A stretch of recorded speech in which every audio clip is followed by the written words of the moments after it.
Uh, Ladies and gentlemen, good evening and welcome to Q1 FY27 earnings call of Stallion India Fluorochemicals Limited, hosted by Confidely Partners. As a reminder, all participants' line will remain in listen-only mode, and there will be an opportunity for you to ask questions after the management's opening remark and presentation. Please note that this earnings conference call is being recorded. Before we begin, I would like to mention that certain statements made uh, during this conference call may be forward-looking in nature.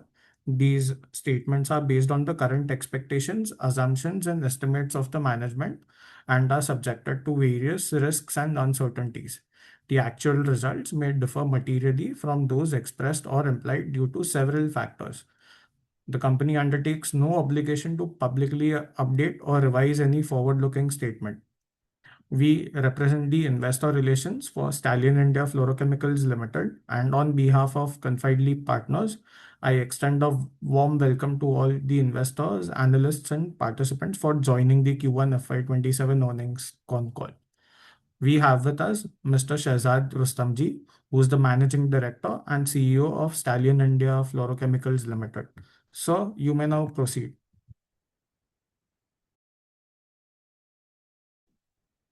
Thank you.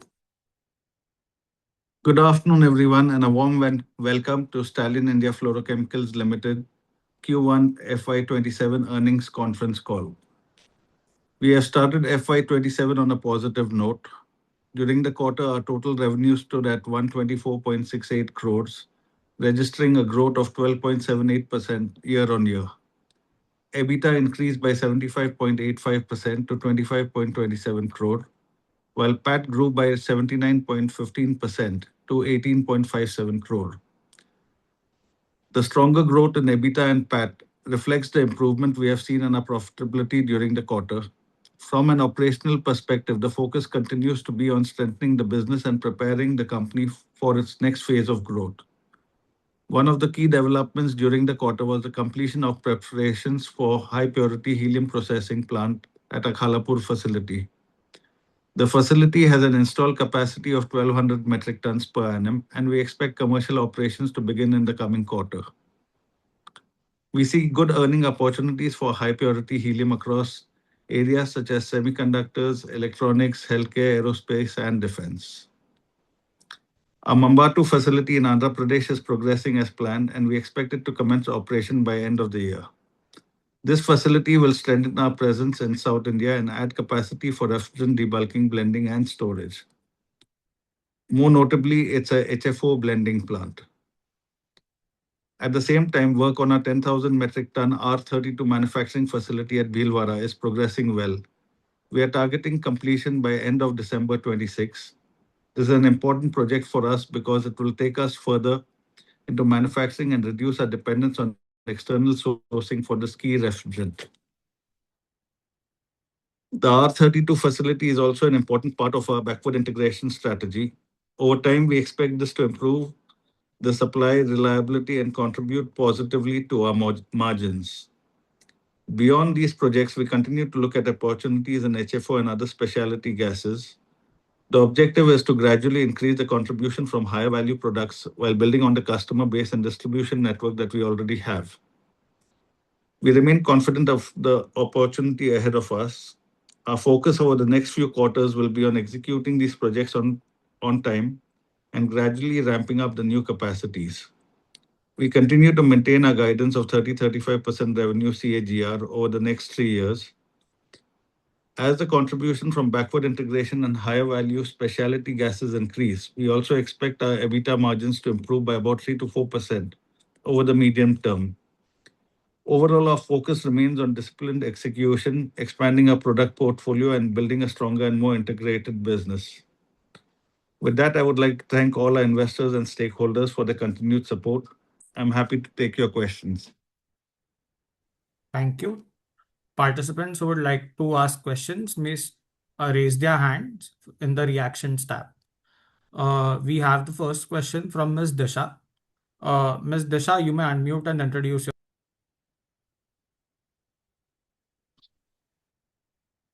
Hello, Hello. am I Yes. audible, sir?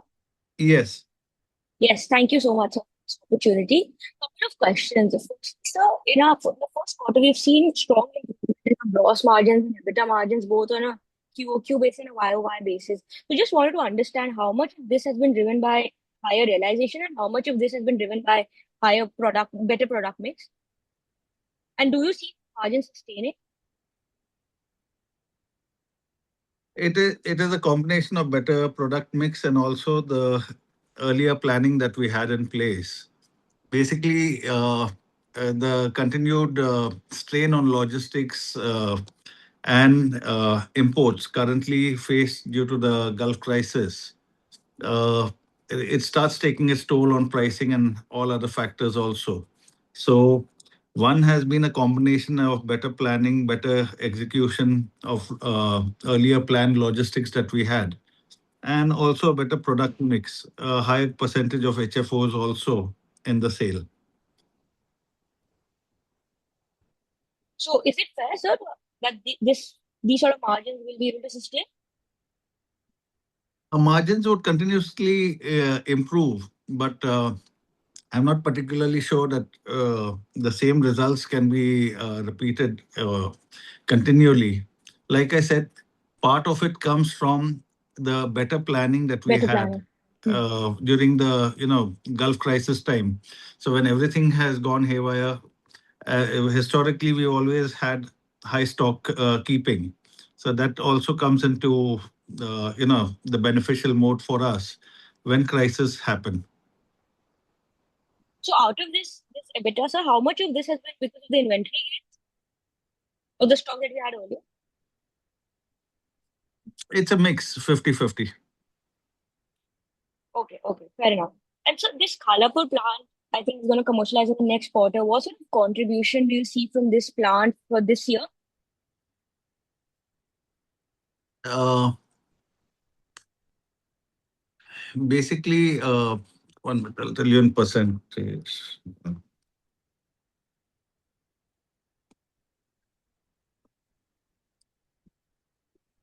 We should see about 12% contribution.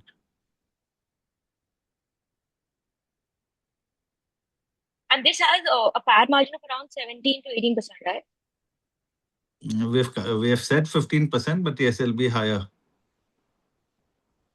Okay, okay. And so what are the current R32 prices and what sort of increase have we seen in the helium prices? R32 prices currently are a little on the downswing.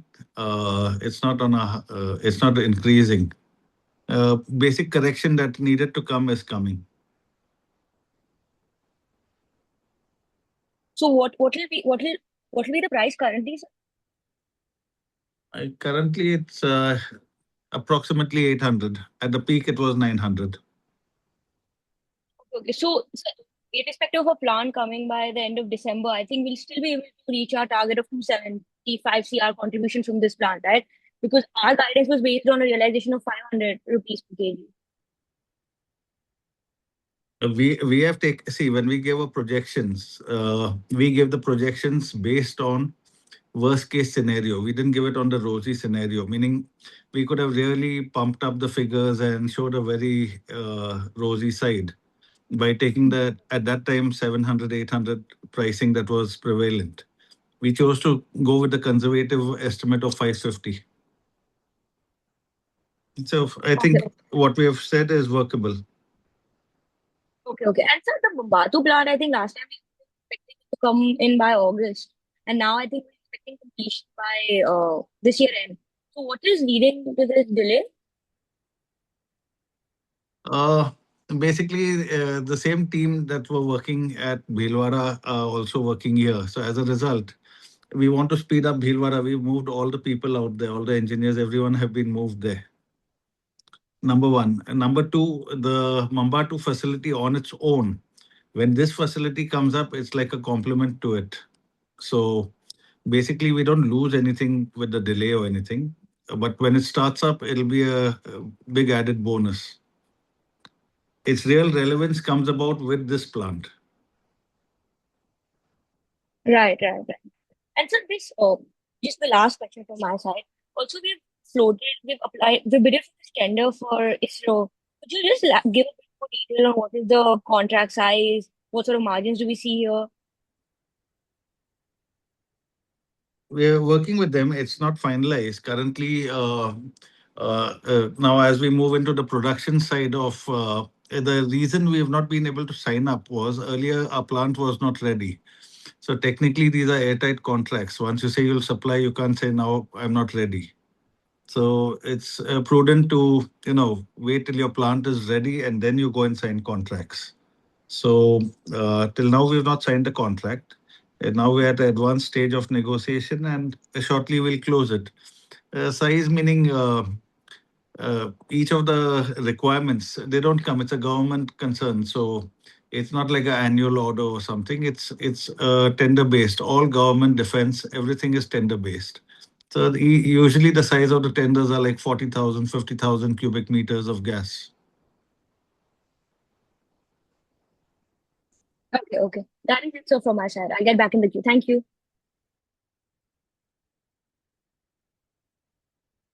Thank you. Participants who would like to ask questions may raise their hand from the reactions tab. We have next Mr. Gaurav Shukla online. Gaurav ji, you can unmute and introduce yourself. I am audible, sir. Yes. Thank you, sir, for giving me opportunity. Sir, first I want to know, sir, market opportunity with helium, peak revenue and potential and plant utilization, sir, जो new plant है, about helium. See, helium, basically the first year we expect to do about like uh, it would be like 5 containers in the first year, in this current year, because it's half the year only. Next year, every year it would gradually keep increasing. Next year it'll be 12. After that, it'll be 24. So basically, today, the selling part is not the hard part. The availability is the critical part today. So we've basically mitigated that to a big part by our tie-ups, etc. And we expect to do sizable, meaning as projected, we should be able to complete this year with the helium figures. Okay, sir. Sir, as we have grow in this quarter at 10-12%, and we have guided at 30 to 35% revenue growth. Sir, that is intact and The 30-35% is intact.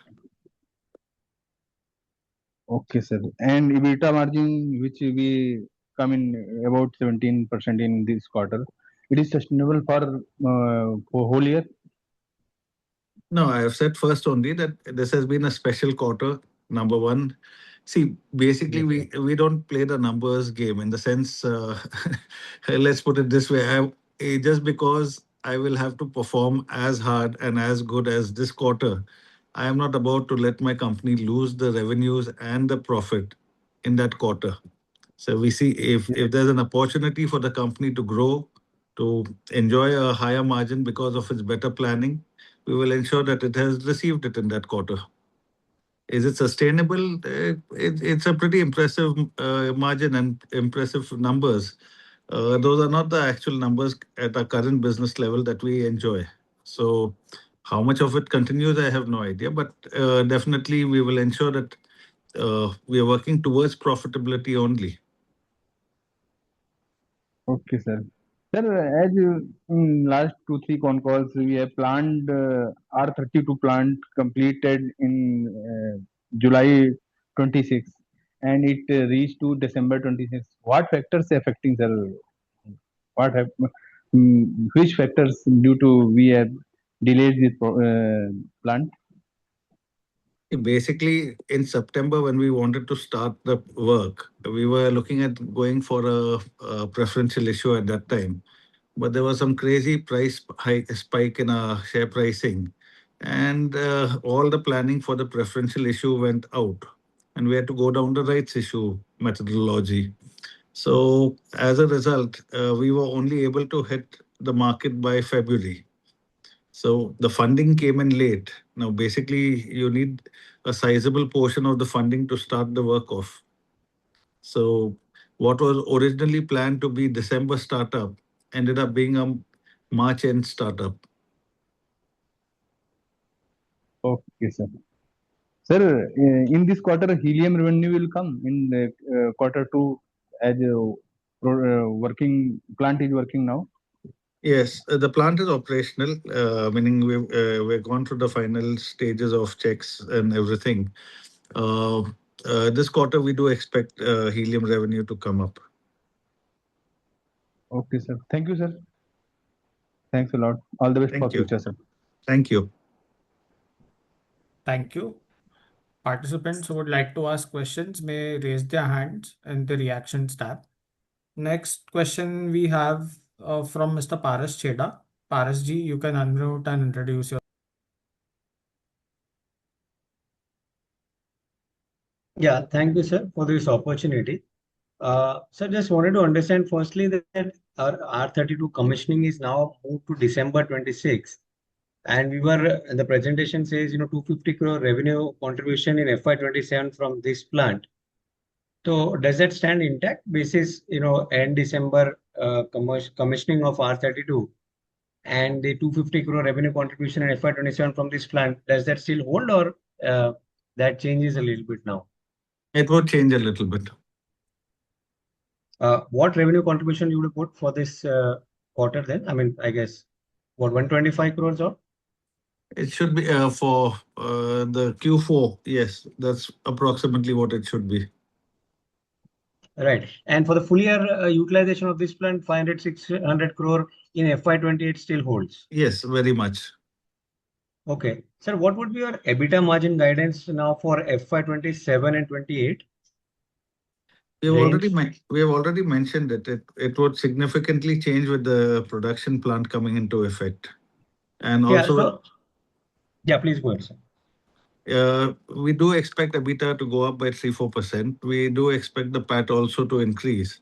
Right. It would be, remember, 50% of the business is still our core business currently, what we have, which have lower margins. So 50% will come from the newer business, which is like a 24% PAT. So you'll have an averaging out of the two, which will raise currently whatever we are enjoying. It'll definitely raise that. Right, sir. So let's put it this, even for FY27 now, ignoring the R32, our conventional business typically gives us about a 10% PAT margin, more or less, or Yes. probably shade lower, probably. And for this quarter, of course, we've done quite well. And of course, we expect this to, moderate a little bit probably for the year. Are we expecting still for FY27 to moderate, ignoring the R32 for now, at 10% PAT margin? Definitely would be that much. Okay, so therefore the future quarters will moderate quite substantially in terms of PAT margin, of course, relative to this quarter. See, as we move towards manufacturing more and more, you will see a steady rise in Yeah. the PAT and EBITDA margins. Right. And for next year, 24% on R32 and assuming 50-50 contribution, we're talking broadly close to about 15, 16 or 17% EBITDA margin range, or sorry, PAT margin range. Yes. Understood, sir. Right. And eventually, sir, with this helium facility that has come online now, and R32 and Mamba 2, what kind of peak revenue do we expect, sir, in FY20, maybe 8 probably, because all these three plants will be operational Ex- now, Exceeding 1100 crores. and with approximately 15% PAT margin, Yes. minimum probably. Yes. Understood, sir. Fair enough, sir. Thank you so much. Again, these are endeavors. Like we said, this is what we would be working towards. So despite and of course you mentioned this, that R32 prices you factored in at a lower range, and therefore as of now the volatility in R32 prices doesn't affect the feasibility of our project. Whatever numbers we have taken, we have never taken the peak pricing. So our working is not impacted by this volatility. Right. And sir, now given that this at the moment at least the Middle Eastern disruption continues and persists in various forms, and of course we've got an agreement or understanding with Qatar company, or how do we ship the helium also, and what are the arrangements in place? I mean, what is it, de-risking that we've done as of now? See, multiple Sharjah Oxygen itself is a big company. Secondly, we have worked with them meaning a collaboration, a cooperation would extend further onwards. It's not just going to remain just in the pure helium supply, etc. So it figures in a lot of our growth plans. So as a result, a lot of the strategic de-risking has been discussed and worked out with them. Meaning the person heading the helium business, he has made 4 visits now to Middle East and to discuss and work out on all these factors. And multiple see all these companies which own the tanks and own various sites where heliums are available, they have a swapping mechanism, etc., which they can engage. And we are getting material from other sources also, meaning through the same channel. Right. So if shipping from Middle East, for example, for a quarter continues to be blocked, I mean, I'm just assuming a worst case scenario, and we have agreements in place. Is there a possibility of sourcing, the product from other Okay. regions in terms of Okay. swapping? Okay. I'll explain. Now, what happens is there is a company XYZ, big known company, well known company. They want to supply two ISO tanks, cryogenic tanks in Middle East. So they will not ship it out from US and this. They will inform Sharjah Oxygen, please give 2 tanks here, and we've got 2 tanks available if you want here. So then those 2 tanks will get shipped out from US to us. That's how what I mean by strategic, working on the strategic sourcing. So Right. de-risking is done in that manner. All chemical companies, you have to understand, all the biggest names that you can say, like out of 40 products, they will only manufacture 4 or 5. Remaining all is swap agreements and arrangements, strategic sourcing agreements that are in place. Nobody manufactures everything. You can't physically, you can't. Right. So, I mean, just on a simple understanding, what I again just clarifying my understanding that we've tied up for helium, with this Qatar gas, and so in terms of swapping, irrespective of this shipping disruption that continues, broadly with the swap mechanism that is in place, we should be able to source our product and continue our business as usual in India here. Is Not that what as it means? Yeah, not as usual, but yes, that is called de-risking and ensuring alternate avenues of material. So Right. the impact would be lesser to us. Will be quite minimized, not as harsh as that the product itself Yes, is not available. yes. Right. And are there any price implications in this kind of a scenario, sir? Price is definitely going to be up. The next 2 3 years, helium outlook is a shortfall and higher pricing. Understood, sir. Fair enough. Thank you so much. Thank you. I'll come back in. Thank you. Participants who would like to ask questions can raise their hands in the reactions tab. Next question is from the line of Mr. Arindam Datta. So you may unmute and introduce yourself.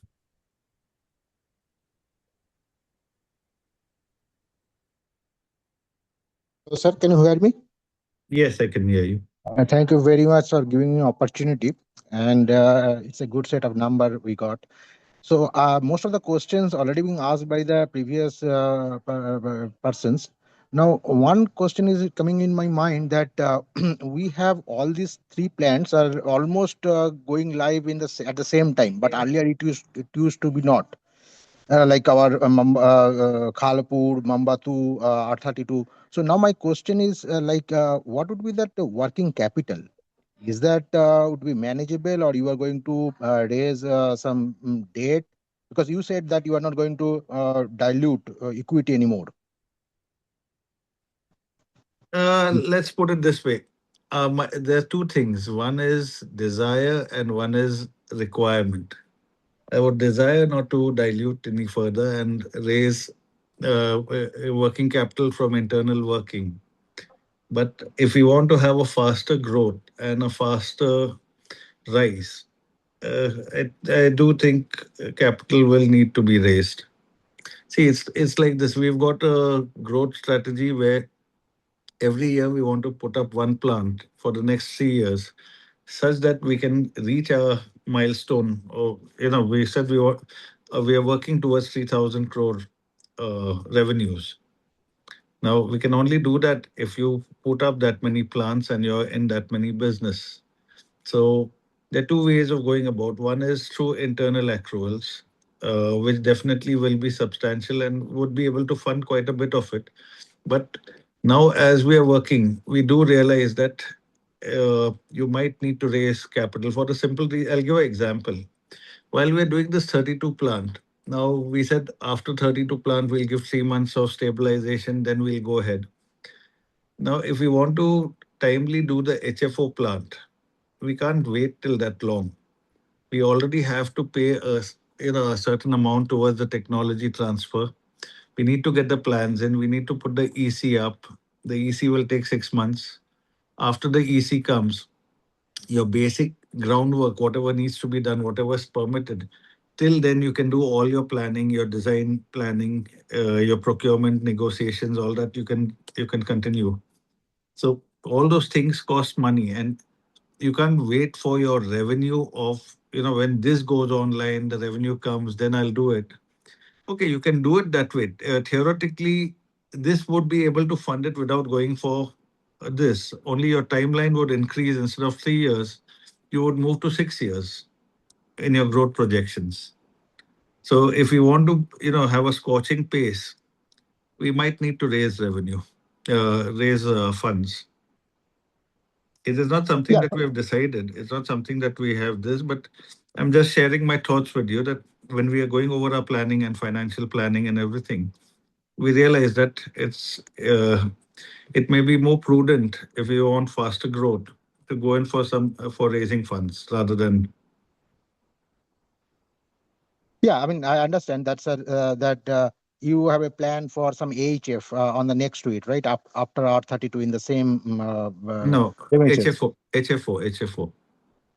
Okay, so there would be a HFO plant, and you said somewhere AHF, like, See, the and raw I. material, the raw materials are AHF, MDC. Mhm. So in the backward integration onwards, they would very much be on the cards. But then there are other backward integrations also available, meaning out of all, we would choose what makes more sense to us. So the Suppose next would be HFO, HFO is what would be next. and then after that, if that helps, then AHF probably. Let's put it this way: we've got our drawing board is full. We've got a list of things that we would like to get into, and all allied one with another. And in that, whatever makes more commercial sense and faster growth, we would choose that. Like AHF won't, if we go in for AHF MDC, it won't add to our top line. It'll improve our margins. Right. So now this thing, like another question comes up that HFO is kind of a patented by Honeywell. I mean, this is my understanding, and only one can in the company in the India that can manufacture it. So is that we can go for HFO manufacturing next time? Okay, you do realize we have been associated with Honeywell for last 20 years. So So we are whatever not. so whatever Mhm. we would do keeping in mind safeguard of the IP. We would not do anything that would transcend the IP. Okay. Okay. Okay. So That's good. that's the first part of it. Secondly, Honeywell is a very strong partner, and we would never do anything that would go against their interest. So whatever we would do, it would be in with due regards to all those points, keeping in mind. Sure. Sure. So, in coming to this fundraising, I mean, I understand that for HFO plant or subsequent plant, the equity dilution might make sense. But at least for working capital side, that was my the first question was, do we need to dilute equity or use said somewhere that we may go for the date because date is not might be the right choice 6 months before, but maybe now it could be. It could be. We're evaluating on that. Okay, okay. Currently, Okay. we face no problem. We have sufficient. To start up also, we don't see any issues as such. But moving onwards, like you need to understand how this business works. Now, if you want, like you saw this quarter, you saw good profitability. How does this profitability come about? Now, suppose AHF pricing is lower, your MDC pricing is lower for whatever reason. There's a spike, downward spike, life cycle, the product cycle, whatever. So if you are cash rich and you have an ability to build up, you take your 6 month stock and stock it up. Hmm. Yeah, understood. So So when you actually basically make public that HFO plant planning, it would be by this financial year or next? sorry, I mean that HFO plant we are going to build, right? And this next year. yeah, next year. So that planning would be, I mean, that public you will be make it a public announcement by this financial itself or the next financial year.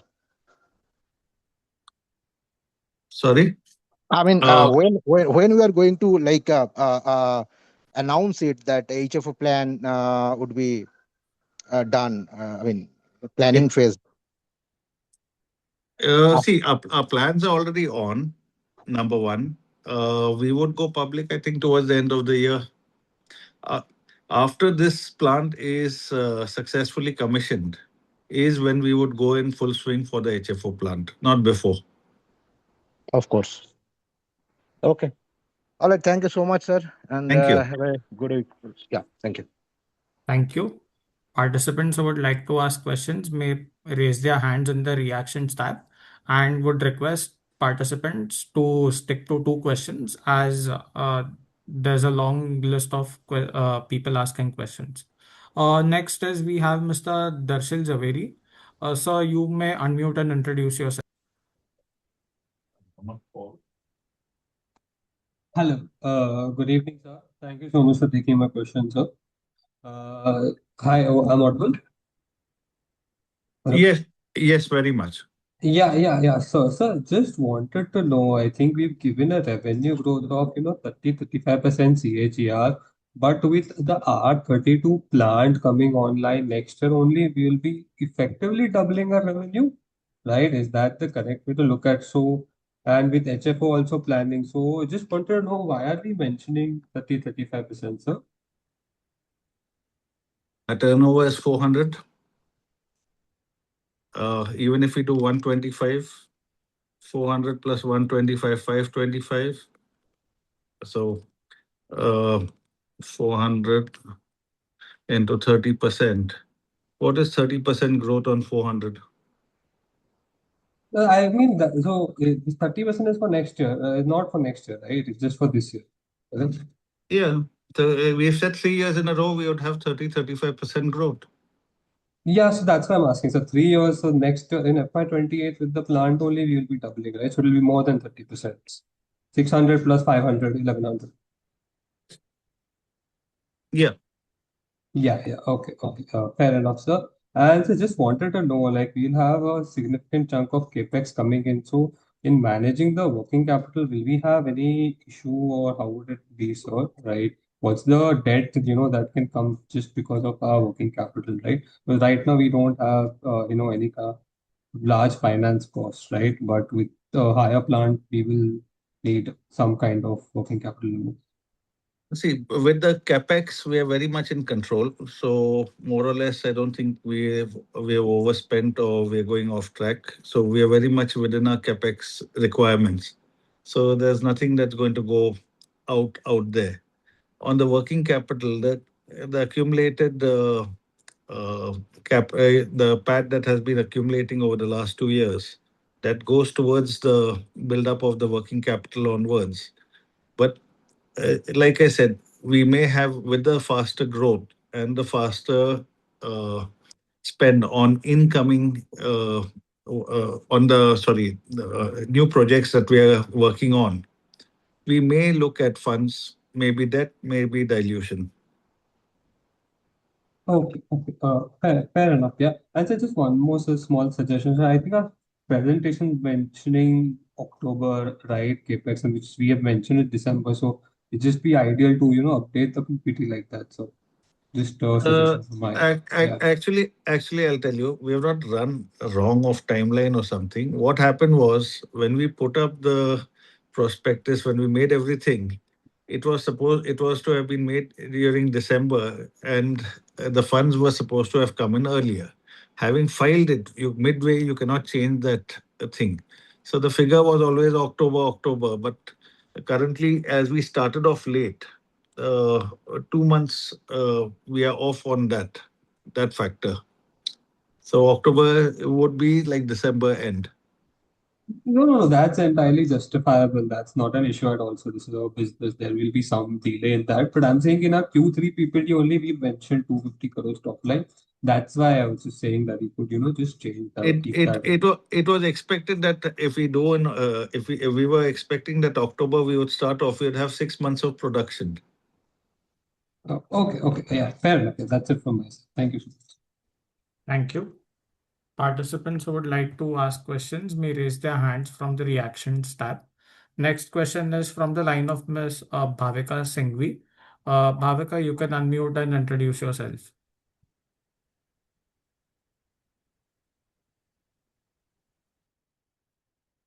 Thank you for the opportunity. So, sir, I have a follow-up question on the revenue and the utilization. As you mentioned, that we expect that we will be able to achieve 500 to 600 crores of annual revenue at utilization. I just want to understand that how much of this expected realizations is already supported by any customer contract or any offtake commitments we have for any of the capacity, or are we planning to do on the spot or open market? This is on the revenue side. The second question I have is on the AHF, which is the raw material sourcing. As I see that our competitors in the industry, they have the in-house capabilities to manufacture AHF.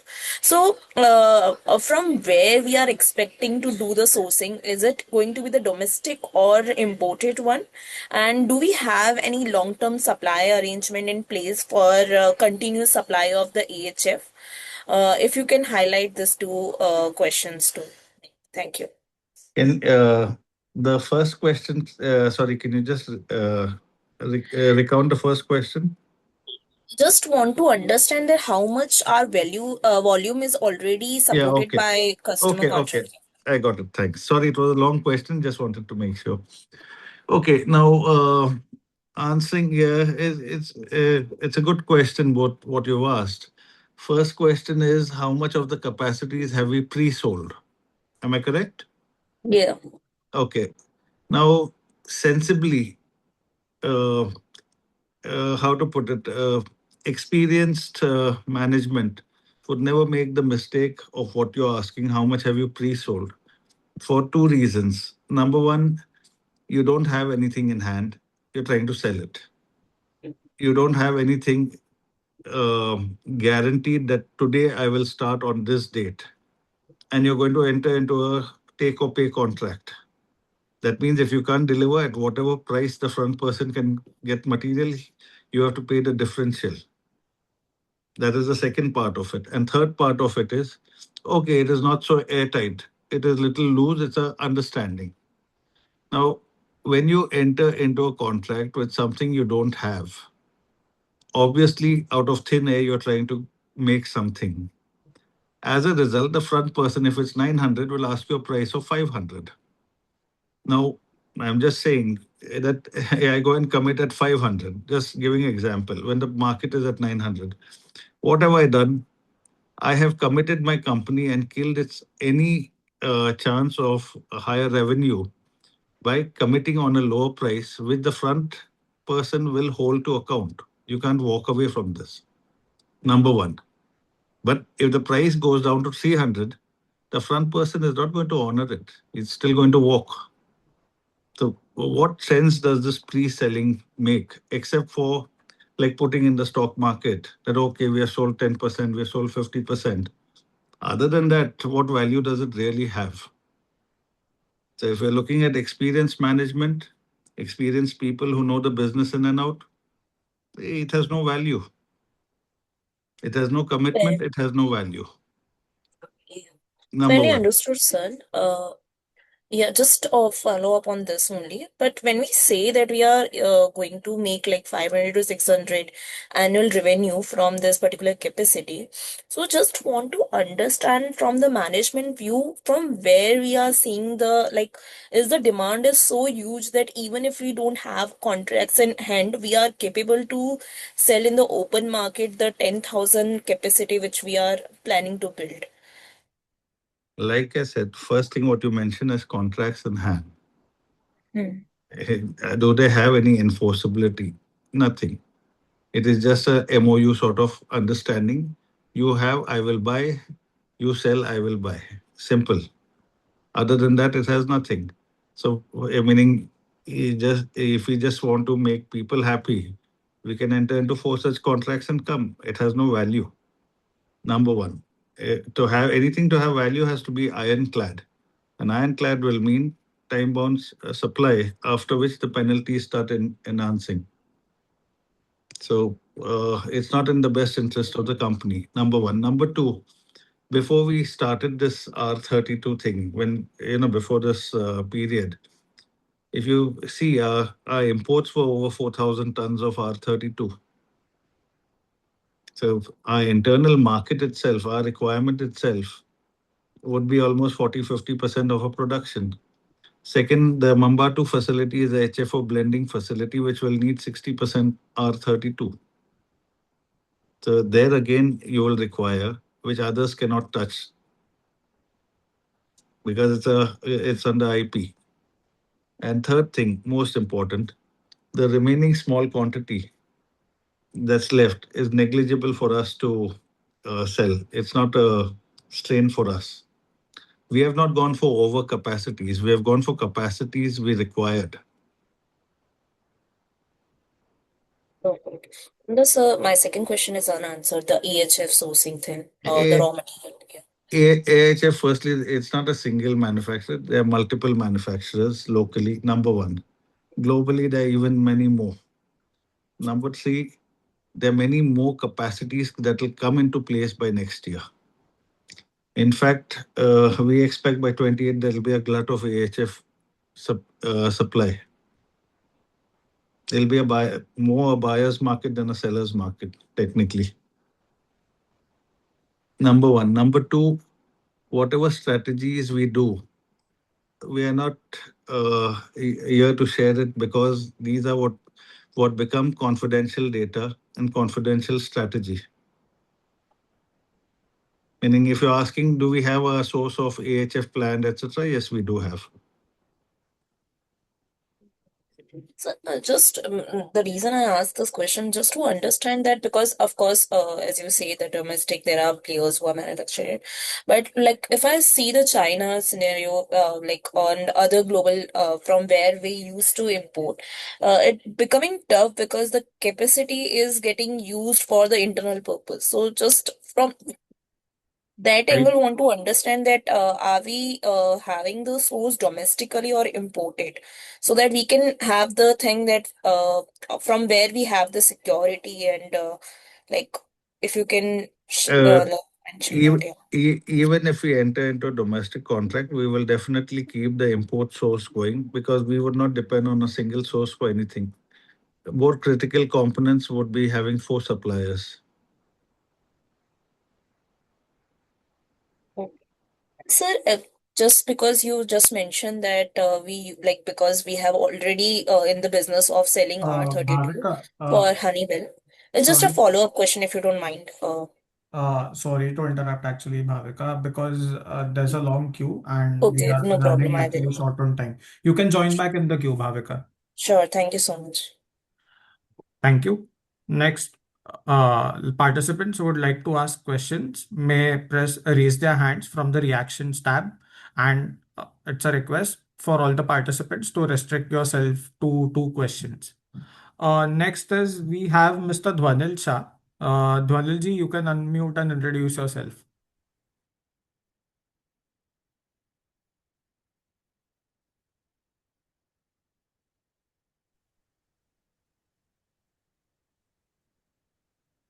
Dhwanil ji, you can unmute and introduce yourself.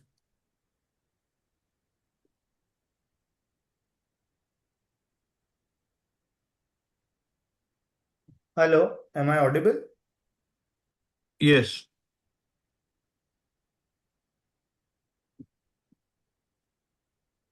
Yes, sir. Hi. Thank you for the opportunity. Sir, just wanted to understand. Last time, sir, I think we were discussing on the helium pricing, and then you had said that they had risen very sharply in past 6, 7 months.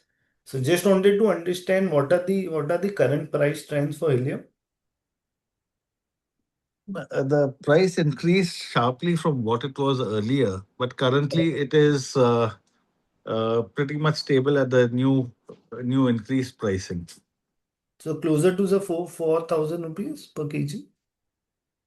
Approximately. Sure. So sir, then, I mean, with the new plant coming up closer to 1,200 metric tons, right? So if I just do a ballpark calculation, our helium revenues for the full year, if this pricing remains, should be closer to 500 odd crores? No, because number one, 1200 is your capacity, does not mean you will get that much helium. Number one. Okay. Number two, also to ramp up the capacities, etc., it would take you time. So it would go incrementally, like 50, 100, 200, it'll go incrementally like that. Got it. So for the next financial year, sir, how much we are targeting for the helium? So out of 1,200 tons, broadly, 50% utilization is doable for us? It won't be 50%, it'll be 20%. Okay, for the next year. Yes. Got it, sir. And See, sir, the capacity is huge. Does not mean you'll be able to reach that whole capacity in 2 or 3 years. It'll take you time.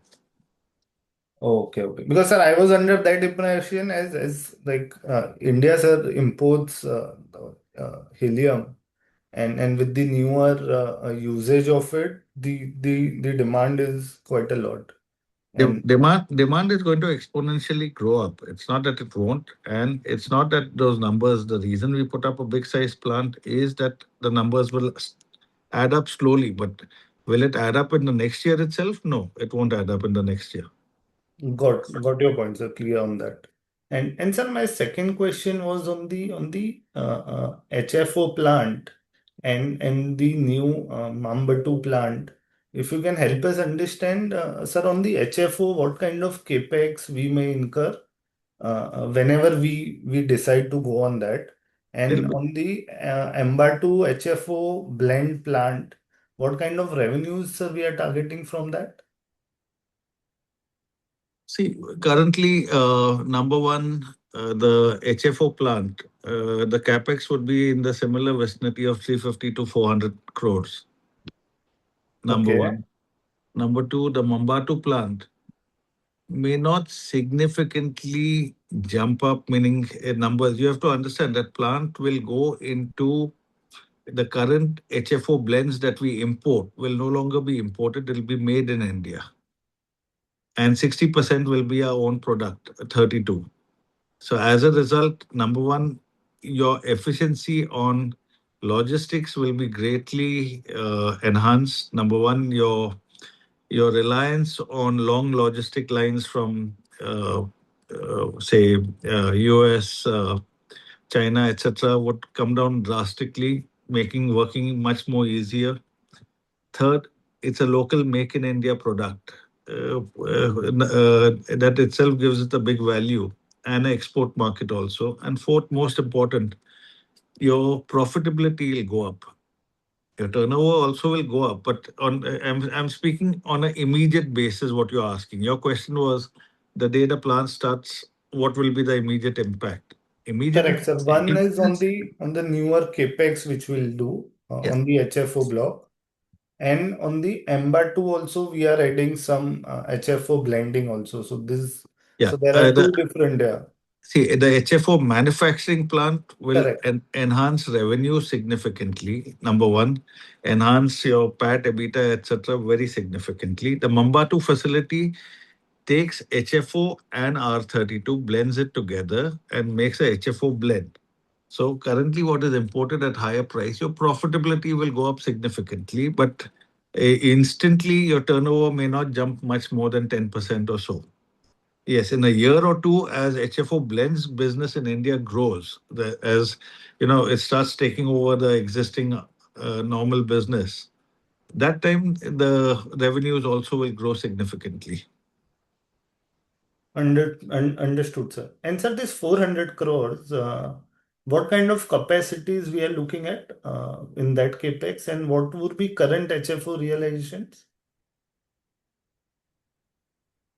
I didn't understand exactly. Sorry, So, can you rephrase? so what kind of capacities we'll put for this HFO plant for the capex? It'll be 10,000 tons, 5,000 plus 5,000. 10,000 tons. And sir, current realizations for this? Meaning current PAT, you're asking? No, current realization. Like R32, as you said, it's 800 rupees. What would be the realizations for HFO? HFO is anyway, meaning there are three basic HFOs out of which we'll manufacture two. The pricing is about 3,000 to 4,000 rupees a kilo. 4,000 rupees a kilo. Yeah. Got it, sir. Dhanil ji, Thank you, I sir. will request. Sure. Thank you. Participants, those who would like to ask questions may raise their hands from the reactions tab. Next question is from the line of Mr. Ashish Parikh. Ashish ji, you may please unmute and introduce yourself. Am I audible, sir? Yes. Congratulations on the stellar performance in a difficult time. Thank you. My question is qualitative in nature. We had faced certain difficulties in terms of timeline, and they are quite understandable. But how confident are we now meeting our timelines, especially R32? Or do you see any risk still? There are parts which need to be fixed so that the timeline could further get extended for R32. And secondly, sir, our Mambattu has what challenges did we face in Mambattu so that the delay was caused? This is my Yeah, first thing is, I'll start with Mambatu. Number one, there's no challenges or anything. What happened was Mambatu originally, what we had planned was only a simple 5 tank structure. We enhanced it to a 12 tank structure with hydrocarbon capabilities, with semiconductor and helium capabilities. So we increased the whole thing by 2.5 times. So complete redesigning was required, complete change the original plans that were put. Once you put, so you had to completely rechange the entire layout. Everything had to be rechanged. So once you redesign and you go in for complete change of everything, it's going to be a timeline run. Then secondly, the monsoons in Andhra. Now in the area where we set up, you have a prominent prefab company, one of a big listed company itself, just opposite us. That whole company has been underwater for last 4 months last year. So the monsoons and the flooding situation in that area was very severe. We were unaffected because wherever we take, we ensure that the correct filling, the correct road heights, everything is matched with the highway. So we faced no problem. But because of the major issues around us, there was a delay. Number one, number two, like I said, the complete redesigning and the rechange of everything that we had planned. And today, like I said, Mambatu, the effectiveness of Mambatu comes with our 32 plant coming up. So around the time when it comes up, that also will become operational. because the real strength of it will derive from here. Number one. Number two, timelines. A chemical process plant of this complexity, starting from zero with nothing, uh, normally takes about 24 months. The Chinese refused to undertake the project below 18 months, and we are delivering it in 9 months. So I think on timeline, we are pretty good. Even if we are delayed by 2 months or 4 months, it is half the time anyone else in India has set up a process plant. It's very helpful, sir, and we understand that you worked two shifts to finish it in 9 months.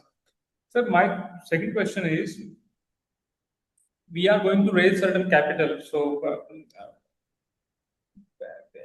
have you prepared any blueprint, or it's still in the like discussion stage?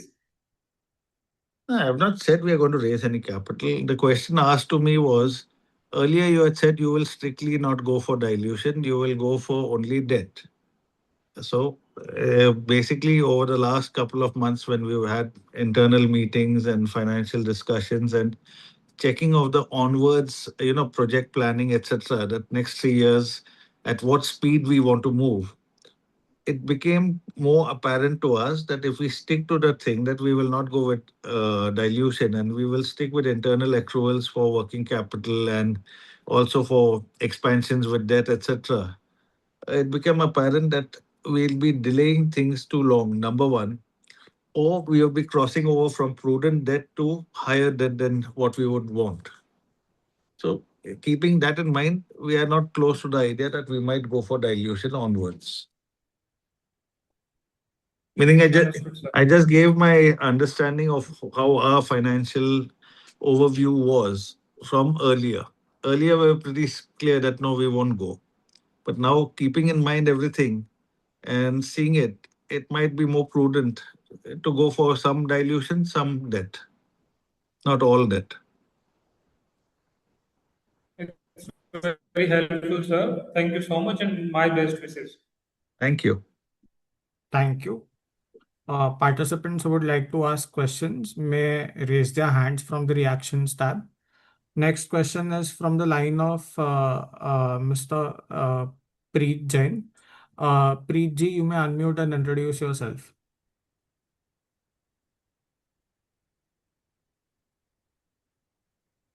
Hello, am I audible? Yes, sir. Congratulations, sir, on good set of numbers. So basically, my question was first that historically we have sourced and distributed R32 from partners such as Daikin. So once the Bhilwara plants of R32 starts, will our own production largely replace R32 volumes we currently procure, or will the most of 10,000 metric ton, the new capacity which will be coming, will be sold in market? So when you guide for 500, 600 crores of annual revenue from the plant, should we understand this as gross revenue, including your substitution of trading revenue, or it largely it is incremental revenue? Let's put it this way. Number one, in the last 2 years, our import of 32 has come down to almost negligible. Number one. So whatever we sell in 32 would be incremental in the revenue. It will not substitute the revenue currently we have in hand. Number Got number number it. two, even out of any quantity that we currently use, source, or sell R32, uh, the profitability between our own product and what we procure will largely make up the numbers what we're looking for. It'll give us a boost in other area where we would be able to enhance the turnover much more. Okay. And sir, also my question is when we talk to industry competitors, they say that you are procuring some of HF from them. So basically, once their R32 plant gets commissioned, so we won't be able to take HF from them because already they do not have such HF. So, don't you see any risk when your R32 plants get start and you don't have your backward integrated HF plant for AHF manufacturing? Firstly, we do not buy any HF from that company, and we never Okay, had any plans, and we will never have any plans to purchase from that company. Number one, okay, it will be the sources that we have already outlined other than that company. okay. Secondly, next year you have a couple of manufacturers coming up, so Yes. capacities in India will enhance significantly. So will the government give quota to everyone? HF does not need quota. No, HF, no, R32. At 32, everyone will get the quotas. Whoever's meaning the process, whatever has been followed, will get. Okay. Okay, so the baseline of GWP and that 3 to R22 gas production. So are you sure that you will also get the quota for R32 manufacturing? See, till the government doesn't declare it, everyone is hopeful, including the people who say they have. Okay, got it. It is only when the government issues the quota that everyone will know what they have. And sir, basically, I want to know on the R30, last question on the R32 demand side. So basically, on competitors' call, they said that R32 is in massive demand. So in 2-3 quarters, they will utilize the plant fully. So basically, you are also your views on same on the R32 demand. Is R32 demand domestically in export market strong visibility of demand is there? Uh, let's put it this way. Demand currently, if you see, now it's how you want to see it. Now, realistically, I told last time also, the total requirement in India is 20,000 tons. The manufacturing capacities are anywhere between 70 to 90,000 tons that's coming up. So your capacities are 4 times what is current requirement. So obviously a lot of it will come from the export drive, blends, tie-ups, etc. Now, um, in 28, 1st January 28, China will have a total reduction of its GWP quota by about 1 lakh. They are about 8 lakh tons currently of GWP. Um, sorry, 8 lakh, yeah, 8 lakh tons. So currently at 15%, they will reduce 120,000 tons. Okay, Now India's total added capacities are not more than 50,000 tons. okay. So you can see, like, it globally it'll play out. 27 may Okay. not be a significant year, but from 28 onwards, you will see the effect of it catching on very well. Got it. Got it. So your plant will be get fully utilized in next year. Yeah. Second, you have to understand this GWP market. What people are not understanding is most of the plants are swing plants. Now, Okay. many of the plants that are manufacturing 32 can also make other products. They can make 125, it can make 124A. It's whatever you designed your plant to swing it on. Now, everyone's rushing to make 32. Now, 32 becomes unlucrative. But because more capacities went towards 32, okay, higher GWP products like say 134A or 404A or anything suddenly find that there are lesser manufacturers and that price goes up significantly. Then you'll suddenly have everyone swinging the production back to that. So Got it. the capacities are not stagnant, meaning today we are saying it's 90,000 ton capacity. Suddenly you'll find that India doesn't have 50,000 tons because people have moved to other swing plant. Got it. So it's not sacrosanct, meaning apple to apple when people are comparing. Got it. Okay, sir. Thank you, sir. Thank you. We have the last question of the day from Mr. Pradeep Patel. Pradeep ji, you can unmute and introduce yourself. Hi, sir. Can I audible? Yes, audible, Pradeep ji. Go on. Sir, I want to know, have you applied for consent to operate to Rajasthan government for our R32 plant? Whatever regulatory requirements are done, they're underway. Okay, sir. Okay, this is my Thank you. question. Other question is answered earlier. Thank you. Thank you. I would now like Mr. Shehzad ji to give his closing remarks. Thank you, everyone, for the confidence and support that we have received from all our investors, shareholders, stakeholders. It for us, 2026 is a defining year. Number one. Number two, the Bhilwara facility is what would completely change the company from where it is today and the trajectory that it's following going forward. And we hope to in next quarter to meet and update you all on the progress that we had.